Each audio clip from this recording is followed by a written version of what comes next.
What's up, beautiful people? Welcome back to my channel. If you're here for the first time, please go ahead and hit that subscribe button, and for those returning viewers, it's good to have you back. Before we get into the discussion for today, I have a disclaimer and I have great news. So, disclaimer, let me reintroduce myself. I am Trudy Ann and I am a medical doctor by profession. I am not an immigration lawyer. Let me just put that out there. What I am doing is basically sharing my own immigration journey with you all and giving general information, information that you can find on USCIS's website and NVC's website. You have those persons out there who, like myself, sometimes we are researching a particular topic and the first thing we do is jump on YouTube to see if somebody has a video on that topic. And for the good news, guys, last week Friday saw many persons getting their interview letters. Persons from the IR1 category who were documentarily qualified in October to December of 2020, they got their interview letters, or most of them got interview letters, as well as some persons from the family preference category. So congratulations, guys, the date is almost over. So they will have their interviews in March. So let's jump into the topic of today's discussion. So in my last video, I know I had mentioned that I got documentarily qualified in September 2020. Now, guys, for the IR1 category, or not just IR1 but for the immediate relative category, there's no limit to the amount of visa that is available each year. So once you're documentarily qualified, you are current and a visa is there waiting for you.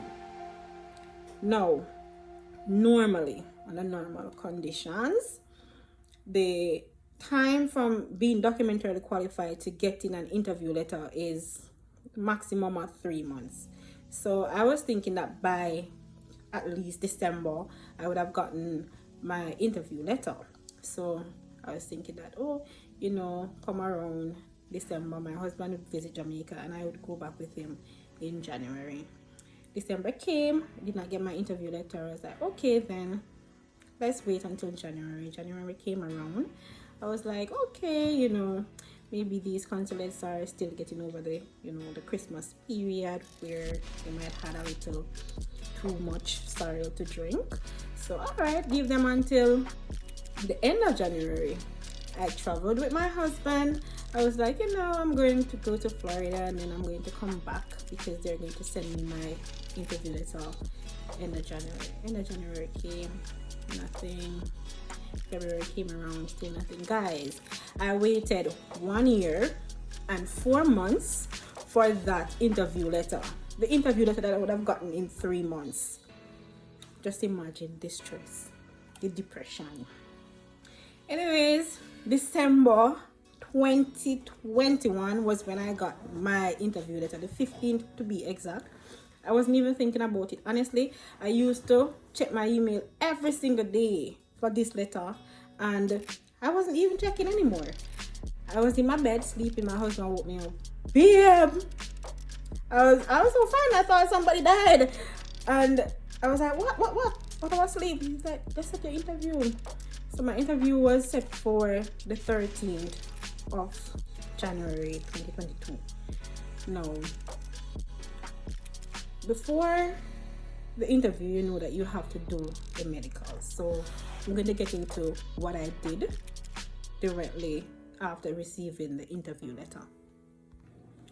So guys, after you received the interview letter, you need to register your appointment online.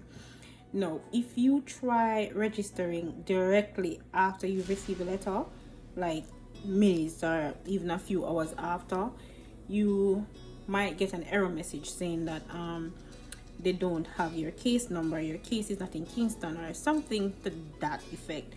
And reason being is that Kingston would have just gotten your case and they might not have uploaded it into their system as yet. So just give that some time.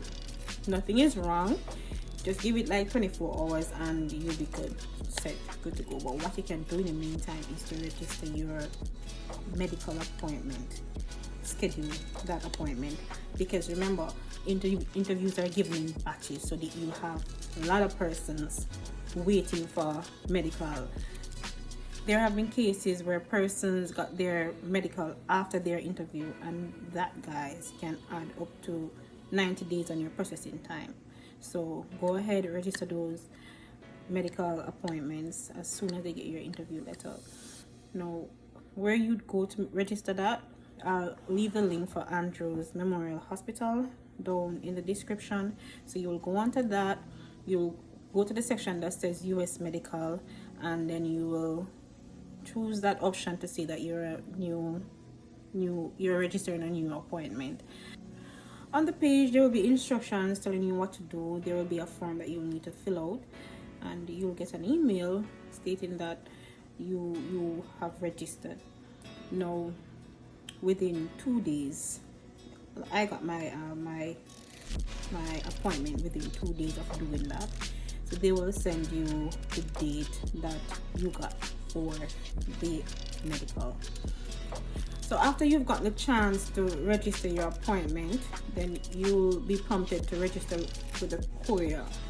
And easy to follow instructions will be on that page on how to go about doing that. So what do you need to take with you to the medical? You would have gotten a PDF form when you were signing up with the medical history. You need to download that form and fill it out. You need a copy of your interview letter. You need your valid passport, and you need 4 passport size photos. Now, they only took 1, but they say 4, so bring 4. Take with you your immunization record, your current medications. If you wear glasses, take your glasses. They will need your phone number, your local number, and they will also need the address where you're going to go to in the US. Guys, from my observation and from what other persons said, it seems as if everybody gets 8 o'clock appointment. So go there early so you can get registered early and you can leave early. Because I went there like maybe 15 minutes to 8. When I went there, there were a lot of persons waiting. So I ended up not leaving until probably after 1. But persons who got there maybe like 7 o'clock, they got through by 9 because they were the first to go through the processes, right? So get there early. Everybody gets the 8 o'clock appointment, so don't think that you're gonna go there at 8 and you're gonna get through at 8. I never needed any booster shots. I only needed a flu shot, which Andrews did not have at the time. So they gave us a piece of paper that we could go outside and get it done and have that place stamp it and either email it to Andrews or you can take it back to them. What I did, I went to Crossroads. I paid $3,450 for the flu shot, got the paper and brought it right back to Andrews so that they could add it to my file so my document could be ready before my interview. I ended up paying $20,780 for the medical.